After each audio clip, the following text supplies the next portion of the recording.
I was sitting by the window of my downtown apartment. The city skyline stretched out like a silver painting in the morning light.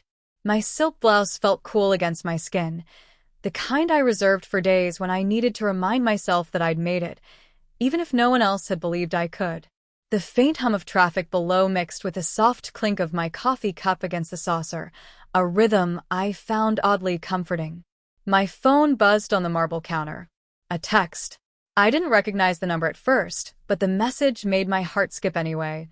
Please, I need your help. It's me, Emily. Emily. My sister. The same sister whose lies had shattered everything once, whose false accusations of theft had driven my family to kick me out years ago. My fingers hovered over the screen, a mix of hesitation and something else. Curiosity? Or maybe a flicker of the old protective instinct I had always carried for her, despite everything. I leaned back in my chair, the leather creaking under me, and stared at the skyline. So much had changed since that night. So much I hadn't told anyone, especially not them. My apartment, my work, the life I had built from scratch, all hidden from the people who had once discarded me without a second thought. And yet here she was, Emily, reaching out, vulnerable, desperate, the very sister who had thrown my world into chaos. The irony wasn't lost on me. I took a slow breath, letting the cool morning air fill my lungs. This was the moment I'd been waiting for, even if I hadn't known it yet. It had been a rainy evening, the kind that made everything smell damp and heavy. I remember standing in the narrow hallway of our family home, my hands trembling, my heart pounding so loudly I was sure my mother could hear it. Emily had stormed into the living room, clutching a small jewelry box, our grandmother's, and her voice had been sharp, accusing. "You took it, didn't you?" she demanded, her eyes glinting with something I couldn't name at the time. Malice? Jealousy?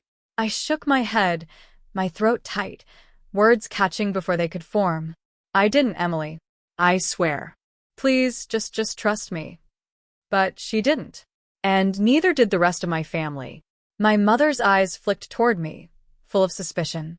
My father's hands, which had always seemed steady and safe, clenched at his sides. "We can't ignore this, sweetie," my mother said quietly to Emily. "She's going to have to leave." The words hit me like a punch. Leave? Leave my home? The house I had grown up in, the place I had shared laughter and tears, the walls that had absorbed my secrets. They were telling me I didn't belong anymore. I opened my mouth to protest, to explain, but the words dissolved into nothing. The lump in my throat grew so big, I thought I might choke on it. Before leaving, I walked past the old oak table where my grandmother used to sit, the one who had always whispered encouragement and wisdom into my ears. I picked up the delicate silver bracelet she had given me, the one engraved with "Truth and strength will guide you." I clenched it in my fist, letting the cold metal remind me that even if the world turned against me, I still had something no one could take: myself. That night, I walked out into the rain, the droplets soaking my hair, dripping down my neck, mixing with the tears I tried to hide. Each step felt like a small betrayal and a small liberation all at once. I had nowhere to go, no safety net, no one to vouch for me, but I had a decision. I would not be defined by their mistrust or their lies. I would carve my own path. I would survive. And somewhere deep down, beneath the hurt and the fear, a tiny spark ignited. One day, they would see who I really was. The first few months after leaving home were brutal. I bounced between cramped apartments, worked odd jobs that barely paid rent, and ate instant noodles more often than I'd like to admit. Some nights, I cried myself to sleep, hugging the silver bracelet my grandmother had given me, whispering into the darkness, "I will prove them wrong." But slowly, life began to bend in my favor. I found a tiny internship at a small design firm, a place where the work was endless, the pay minimal, but the lessons invaluable. My mentor there, a woman named Clara, saw potential in me I hadn't fully recognized myself.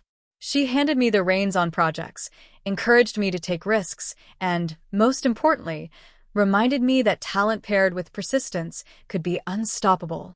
The first night I worked late on a client presentation, the office empty and silent except for the hum of computers, I realized something crucial. I was capable. My hands shook less than before, my confidence slowly replacing fear. Every small victory, a client praising my work, a project completed ahead of schedule, a positive review, became fuel for my determination. I hustled harder than ever, taking courses online, learning everything I could about branding, marketing, and management. I networked relentlessly, sometimes feeling like I was invisible, but other times making connections that changed everything. I saved every extra dollar, building a small emergency fund, dreaming bigger with each deposit. A year later, I took a leap I never thought I'd have the courage to. I started my own boutique agency. The first months were terrifying. Clients were scarce, deadlines tight, and the weight of responsibility heavy on my shoulders. But each challenge strengthened me. I learned to negotiate, to stand firm, to value my own worth. My agency's first big client came after months of persistence, a local company seeking a full rebrand. I delivered, and the praise I received was intoxicating, not for vanity, but because it validated the long nights, the sacrifices, the relentless effort. Through it all, I kept my family in the shadows.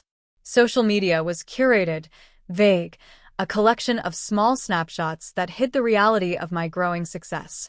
I didn't block them, didn't show them anything. I just let my life evolve in silence. Watching them, knowing they had dismissed me, knowing they thought I was struggling, gave me a quiet satisfaction I wouldn't admit aloud. 5 years passed. From a woman with nothing but determination and a silver bracelet, I became the owner of a thriving business, respected in my field, financially independent, and confident in a way I had never imagined. I didn't need their approval anymore. I had carved a life I could be proud of, built entirely with my own hands. And yet, somewhere beneath the surface, a part of me still wondered how Emily, the sister who had once destroyed everything, would react if she ever saw me now. I hadn't expected them to find me. Not really. But when my phone buzzed with Emily's frantic call, I felt the old knot in my stomach tighten. I don't know where else to turn, she stammered. Her voice trembled, carrying the same vulnerability she had always feigned when it suited her, but this time it felt real, desperate.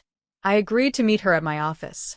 Not my home, too personal, but my office, a place that reflected the life I had painstakingly built. I arrived early, adjusting my blazer, letting my fingers brush the smooth edge of the marble desk. The office smelled faintly of espresso and polished wood, and the walls were lined with the awards and framed articles for my career, small reminders of battles fought and won.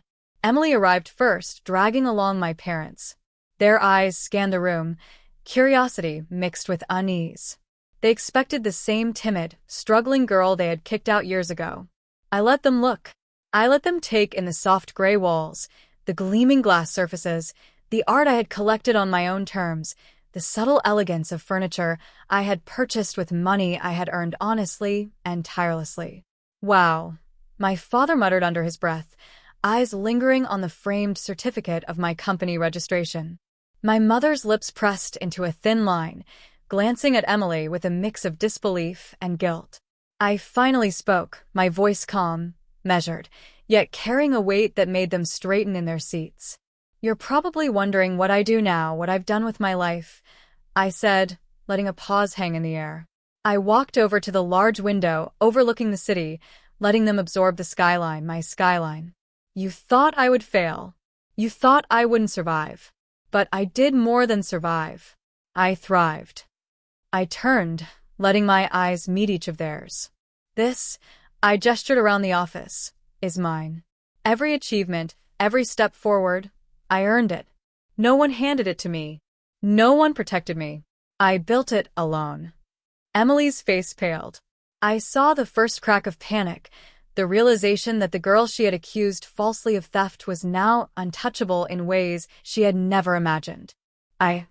She started, but no words came. You remember that silver bracelet, the one Grandma gave me? I continued, lifting my wrist. The sunlight glinted off the delicate silver, the engraving catching their eyes. Truth and strength will guide you. She told me to trust in my own truth, to hold onto my strength. And that's exactly what I did. My mother's eyes glistened, my father's jaw tightened, and Emily's shoulders slumped, the weight of years of lies and betrayal finally pressing down on her. I didn't need to shout. I didn't need to beg to be believed. They could see it, every promotion, every client, every accolade I had quietly earned. Finally, I smiled, just slightly, enough to show calm authority. You doubted me. You left me with nothing.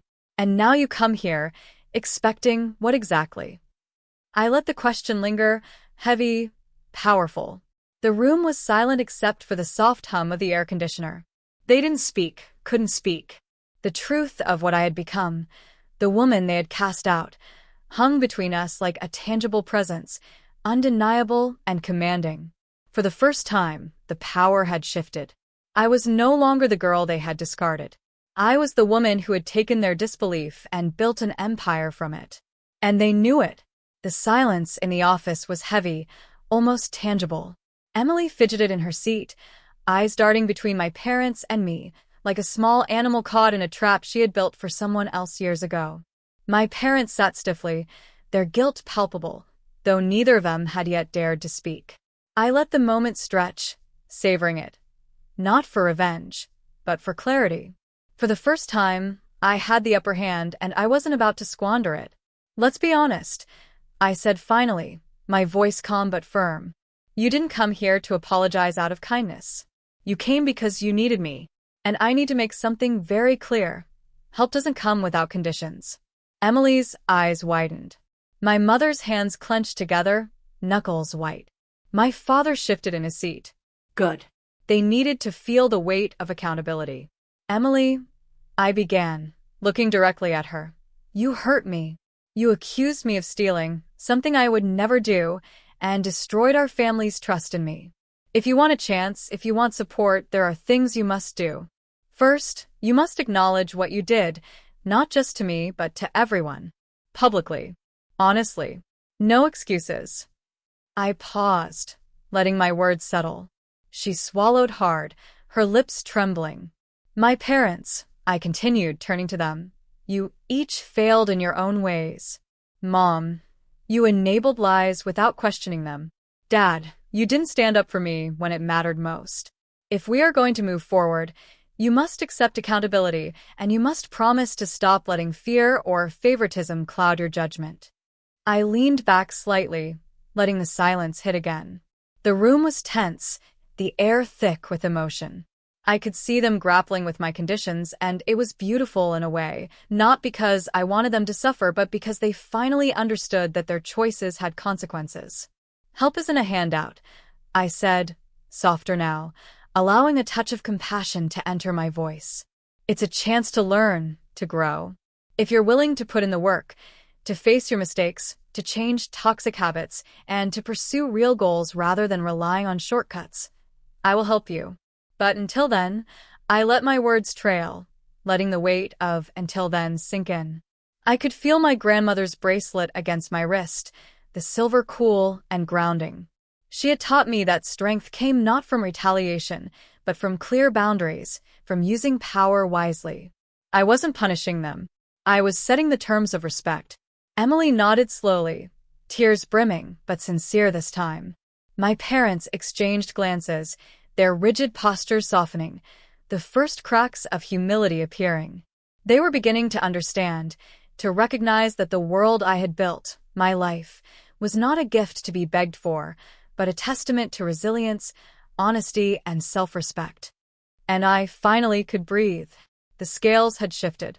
The girl who had been kicked out, accused falsely, and abandoned was no longer powerless. I had the authority now, the voice, the conditions, and I would not settle for anything less than their growth. Weeks passed, and change began to take root, slowly but undeniably. Emily met every condition I had set. She admitted her lies publicly, worked tirelessly to make amends, and even sought counseling to understand why she had acted the way she did. My parents, too, began showing signs of real growth. My mother admitted she had let fear of conflict guide her choices, and my father began making a conscious effort to support honesty and fairness, not just comfort. I watched them, cautiously optimistic, as they stumbled through their first steps toward accountability. And I realized that the real victory wasn't in proving my worth to them, it was in reclaiming my peace, in holding the power to decide the terms of their return into my life. One evening, I sat by the window in my apartment, the skyline glowing with amber light, the city buzzing softly below. I lifted my wrist and traced the silver bracelet my grandmother had given me, the words, "Truth and strength will guide you," catching the light. I smiled, a quiet, full smile, not just because they had changed, but because I had honored myself throughout this journey. The memories of being thrown out, accused, and dismissed still lingered, but they no longer held the power to hurt me. Instead, they were reminders of how far I had come. I had survived betrayal, built a life from nothing, and learned that true strength comes from within, not from seeking approval from those who doubted you. Emily came by later that week, hesitating at the doorway. But this time, she didn't plead or cry. She simply said, "Thank you for giving me a chance to make things right." And I nodded, feeling a warmth I hadn't thought possible after years of pain. Forgiveness wasn't a weakness, it was a choice, and it was mine to give on my terms. I reflected on every small victory. The night I left home, the early jobs that exhausted me, the first client who believed in me, the quiet victories no one saw. Every step had led me here, to a place of confidence, clarity, and compassion balanced with strength. As the city lights flickered against the window, I whispered to myself, a final affirmation of everything I had learned. They kicked me out with nothing but doubt. I returned with everything they thought I'd never have: peace, power, and self-respect. And with that, I finally let the past rest, knowing I had not only survived, but thrived, and that no one could ever take that away from me again.